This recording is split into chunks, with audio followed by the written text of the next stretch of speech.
அம்மா,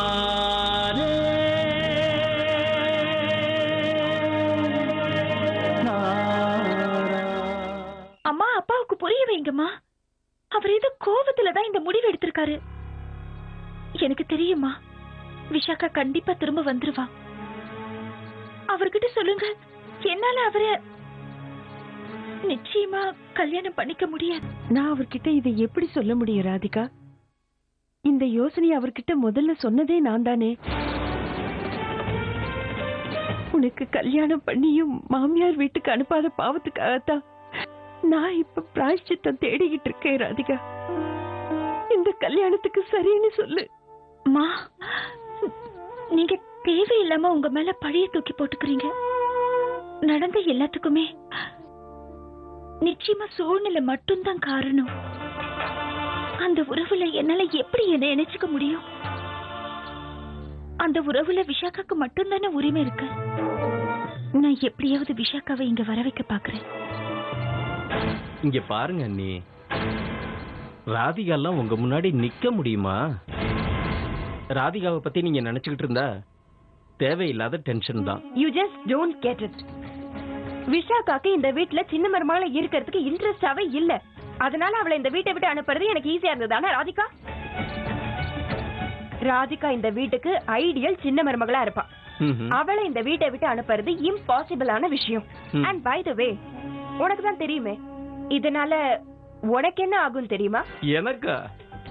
எனக்கு என்ன ஆகும்? நீ தேவாவை மகா பண்டிதர்ன்ற ஸ்தானத்துல இருந்து எடுக்கிறது இம்பாசிபிள் ஆயிடும். நீ மகா பண்டிதர் ஆக போற கனவுல என்ன? அது மட்டும் இல்லாம அவங்க 2 பேரும் உயிருக்குயிரா காதலிச்சுக்கிட்டு இருக்காங்க.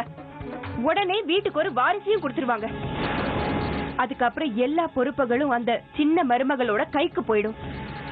அதுக்கப்புறம் நாம எப்ப காசு வாங்கணும்னாலும் அந்த வேலைக்காரி கிட்ட போய் நிக்க வேண்டி வரும். அதெல்லாம் இல்ல, நீ அந்த மாதிரி நான் நடக்க விட மாட்டேன். உன்னோட அனுமதி இல்லாம நான் எந்த முடிவுக்கும் வர மாட்டேன். ஆனா நம்ம சம்பந்தி வீட்டுக்கு சரியான நேரத்துல பதில் சொல்லணும்ல. வர்ற திங்கட்கிழமை முகூர்த்தம் ரொம்ப அமோகமா இருக்கு. அன்னைக்கு நான் கணேச பூஜை பண்ணலான்னு யோசிச்சுட்டு இருக்கேன். அன்னைக்கு சம்பந்தி வீட்டுல இருக்கிற எல்லாரையும் நம்ம வீட்டுக்கு கூப்பிட போறேன். என்னோட விருப்பம் என்ன தெரியுமா ராதிகா? அன்னைக்கு அந்த பூஜையில நீ தேவா மாப்பிள்ள பக்கத்துல உட்காரணும். என்ன சொல்ல வர நீ? ராதிகாவும் தேவா மாப்பிள்ளையும் ஒன்னா சேர்ந்து பூஜை? நான் என் மனசுல இருக்கிற ஆசையை உங்ககிட்ட சொல்லிட்டேமா. இப்ப நீதான் இந்த விஷயத்துல முடிவெடுக்க இன்னும் தயங்கிக்கிட்டு இருக்க. உன் விருப்பம் என்னமோ அதை மட்டும் சொல்லுமா. இப்ப நீ கோயிலுக்கு போ. பூஜைக்கு தேவையானதெல்லாம் எடுத்து வைக்கணும்ல. நானும் குளிச்சுட்டு சீக்கிரமா வந்துடுறேன். நீ உன்னுடைய பக்தியையும் அன்பையும் என் மீது செலுத்தினாய் அல்லவா? அதே அன்பையும் அதே காதலையும் தேவாவின் மீது செலுத்து. ஏனென்றால் இனி தேவாதான் உன் கண்ணனும் காதலனும் ஆவான். பொதுவா எல்லாரும் எந்த நல்லது நடந்தாலும் அது உன் விருப்பப்படித்தான் நடக்குதுன்னு சொல்லுவாங்க. அப்படி இருக்கும்போது இந்த உறவு தப்பு தானே கண்ணா? இந்த தப்பான உறவுல உன் விருப்பம் எப்படி இருக்க முடியும்? அது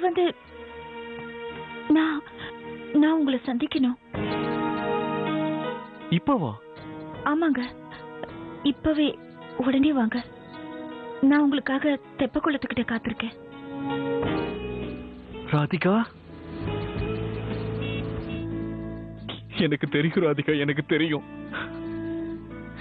நீ இதுக்கு சம்மதி பண்ணி எனக்கு தெரியும் ராதிகா. நாம 2 பேரும் ஒன்னா இருந்தா எவ்வளவு நல்லா இருக்கும். கண்ணனோட கருணையால நான் நினைச்சது நிச்சயம் எனக்கு கிடைக்கும்னு தெரியும். என்னால நம்பவே முடியல. நாம 2 பேரும் ஒன்னா இருக்கோம். இப்ப நீ நான் கேட்டதுக்கு சரின்னு சொல்றதுக்காக தான் நான் வந்திருக்கேன்.